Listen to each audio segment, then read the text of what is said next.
Every MCU film is a gift that keeps on giving. Welcome to WatchMojo.com, and today we're counting down our picks for another top 10 Marvel Cinematic Universe Easter eggs. Before we begin, we publish new videos every day, so be sure to subscribe for more great content. For this list, we're looking at the most exciting hidden images, messages, and references from the Marvel Cinematic Universe.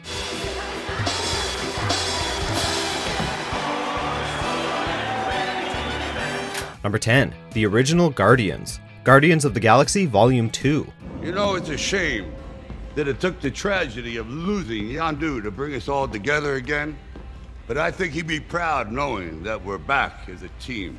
More so than perhaps any other director working for Marvel, James Gunn has a deep love from the source material from which he's drawing upon. While Peter Quill and company are the lineup that have seen the greatest success both in terms of comic book sales and in making it to the big screen, they are in fact the second group of oddball characters to use the label Guardians of the Galaxy. As a nod to the Guardians who came before this, Gunn brought to life some of the original crew for one of his post-credit scenes. We got to see Starhawk, Charlie 27, Martin X, Mainframe, Alita, and Krugar. Oh, and let's not forget the original Guardian's first enemy, Taserface. Tell him the name of the man what sealed his fate.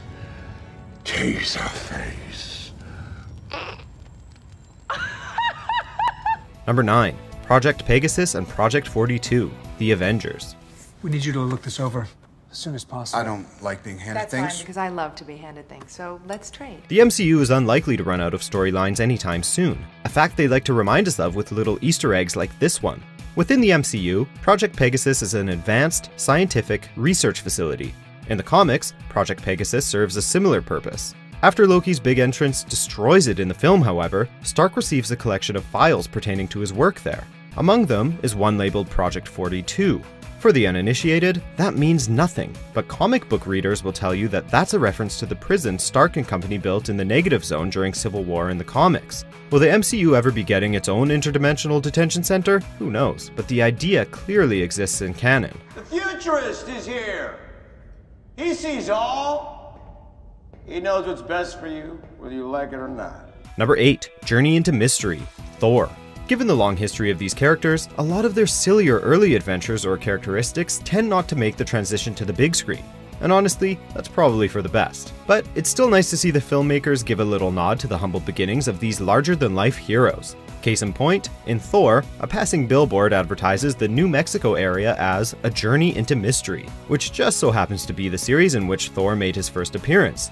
In it, he fought the Stone Men of Saturn, also known as the Kronins, one of which he actually fights early on in the second film, Thor: The Dark World.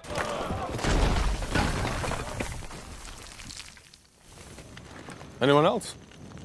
Number 7. Ed Brubaker, Captain America: The Winter Soldier. Bucky? Who the hell is Bucky? Nowadays, no one stays dead in comics.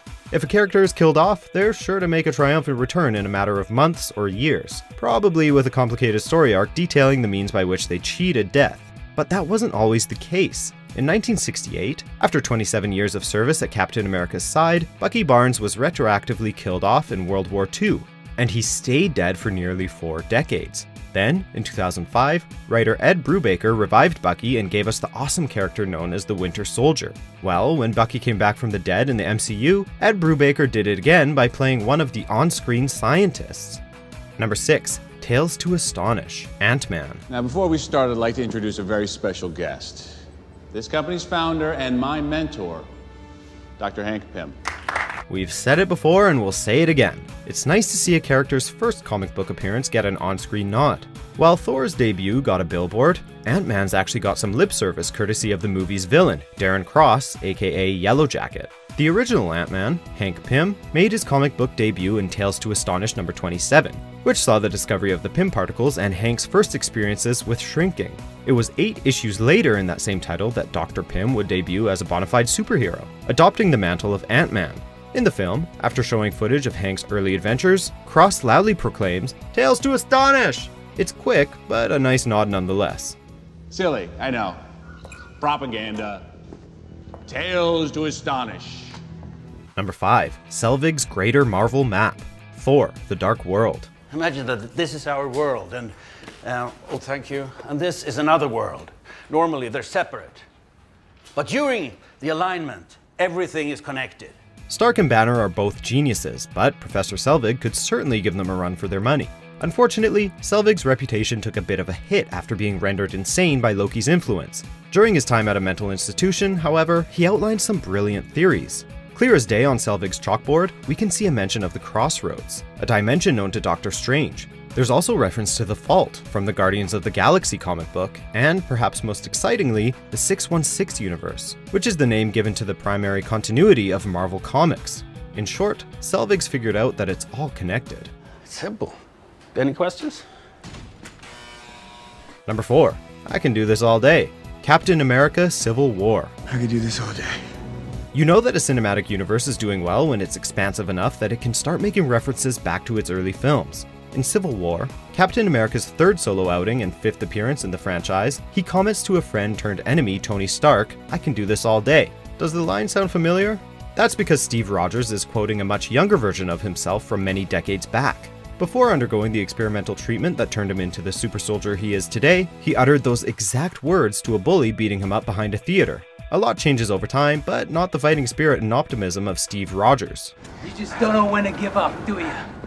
I can do this all day. Number 3. The Prowler and Miles Morales. Spider-Man: Homecoming. I don't want those weapons in this neighborhood. I got a nephew who live here. When Tom Holland donned the tights, he became the third big screen Spider-Man, but the first to join the MCU. He received a warm welcome from audiences and MCU devotees. But with Spider-Man: Homecoming, he also raised a few questions, like, will Tom Holland be the only Spider-Man in the universe? Donald Glover played a small-time criminal known as the Prowler, who, in the comics, is none other than the uncle of Miles Morales, who took on the role of Spider-Man after Peter's death in the Ultimate Universe. Glover also happened to voice Miles on the Ultimate Spider-Man cartoon, making this small moment truly fascinating. My name is Miles Morales, and I'm Spider-Man. Number 2. The Collector's Collection of Easter Eggs. Guardians of the Galaxy. We house the galaxy's largest collection of fauna, relics, and species of all manner. Like we said before, James Gunn really likes to flex his knowledge of the source material. By including the Collector in his first Guardians of the Galaxy film, he got the opportunity to include a whole assortment of recognizable oddities to thrill his fellow comic book lovers. Amidst the Collector's many cases, we can spot Cosmo the Space Dog, who many will recognize from his time with the Guardians in the comics. Then there's Howard the Duck, everyone's favorite hard-drinking mallard. You can also spot a dark elf, and a Chitauri. What more could fans ask for? Gross. Number 1. Hitler Punch. Captain America: The First Avenger. Keep our boys armed and ready, and the Germans will think twice about trying to get the drop on us. This one isn't exactly subtle, but hey, an iconic superhero punching out one of the most hated men in history shouldn't really be subtle, now should it? During his performance for the troops, Captain America winds up and throws a simulated punch right at the Führer's face. Even without the comic book context, it would be a widely appreciated moment. But what makes it all the sweeter is the fact that this right hook is taken straight from the cover of Captain America #1, first published in March of 1941. Cap has weathered his fair share of changes over the years, so it was nice to see the filmmakers pay tribute to his fascist-smashing roots. Do you agree with our picks? Check out these other great clips from WatchMojo and subscribe for new videos every day.